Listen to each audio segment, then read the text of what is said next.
It's Stepdaddy season. Applications are going out, baby. It's the political brown kid here. And I just saw a video on, it was something entitled It's Stepdaddy Season. And I kind of going to put the video probably in the beginning so you'll see it. And look, that term is new to me.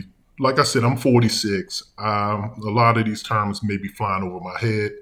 And I'm not out and about, at least in these type of circles, normally when I'm out and about solo.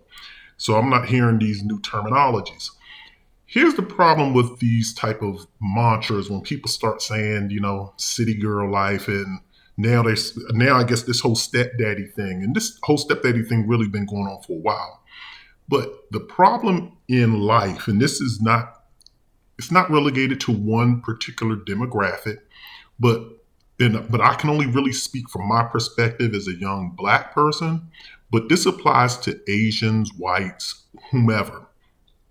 A lot of individuals try to turn their negatives into positives.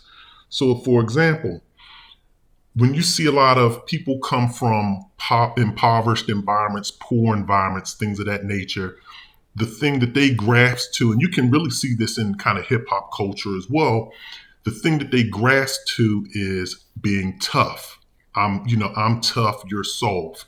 I had it harder than you, so therefore I'm tougher than you, you're soft.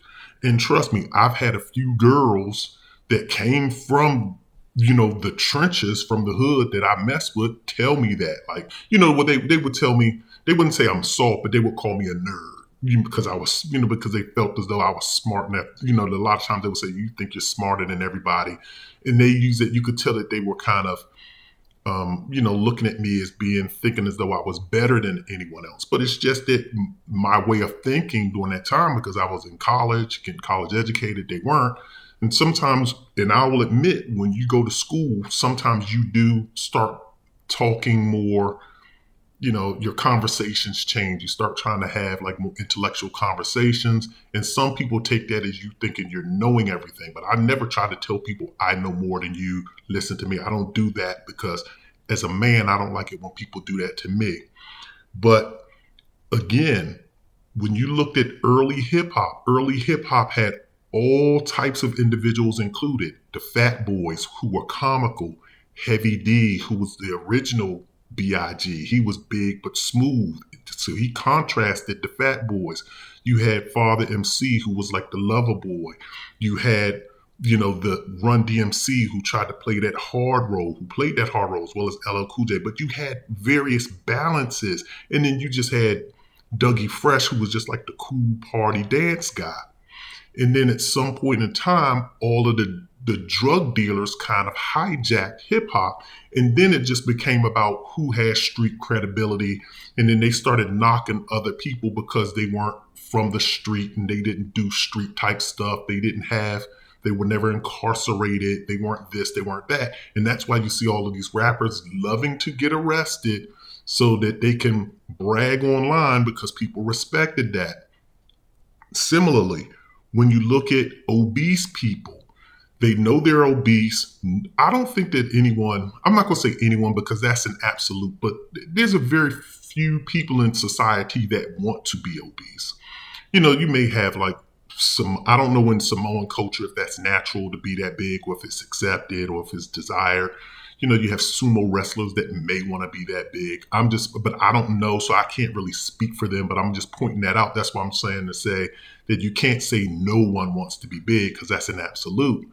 But most people, and Lizzo's a good example of that, everyone wants to use her as an example. Most people don't really want to be overweight, and they don't desire people who are overweight that look like that if they're overweight. They don't desire people that look like them for the most part. I'm saying for the most part.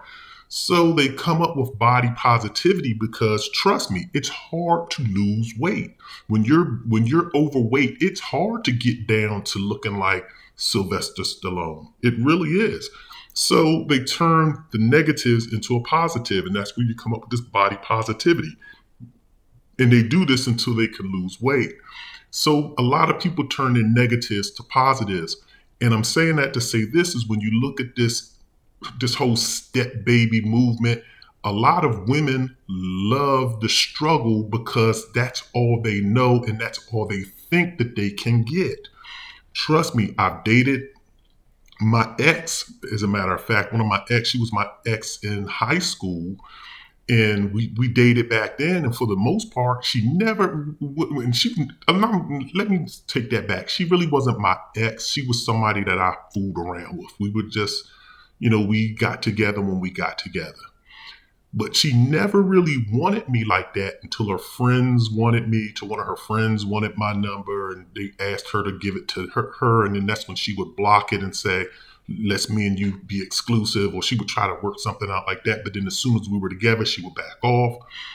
And long story short, now she still had that hood mentality, that party girl mentality, didn't do anything really with her life. And now they turn that struggle of I'm a single baby mama into a positive. And you see a lot of women online do that. And now that's why they want you to accept them being single baby mothers.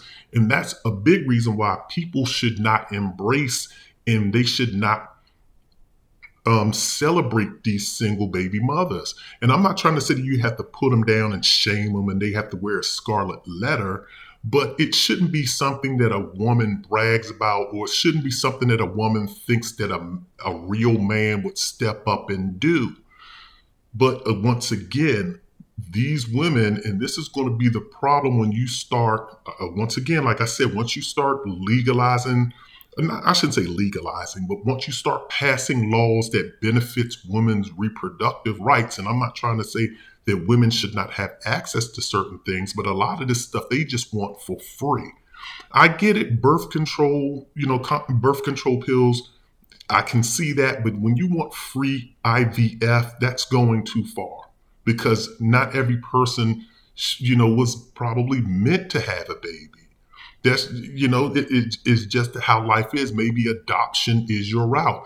When you start giving free IVF and you start, celebrating women's promiscuity and celebrating what the outcome of that comes is all of these women are going to start having children young, and it's going to be the expectation that men, whether it's a 21-year-old man, 23-year-old man, assumes the responsibility of another man's child. Because, of course, we all know the women are just out to have a good time, and they're sleeping with individuals that really aren't father material. They're really not husband material.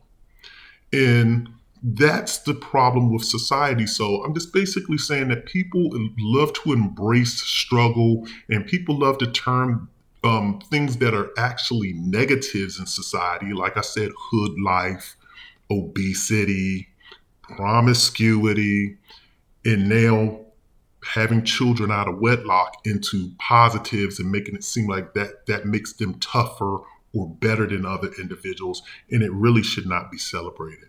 So that's all I'm going to say on this subject. Once again, if you leave a comment, I definitely would hope you leave a comment. But like I said too, I'm not really going to be posting much because people aren't really paying attention to the channel. If it picks back up, then I'll start being more engaged. But right now, it's just not worth my time. But once again, this is the Political Brown Kid. Drop a comment, hit the like button. I'm out.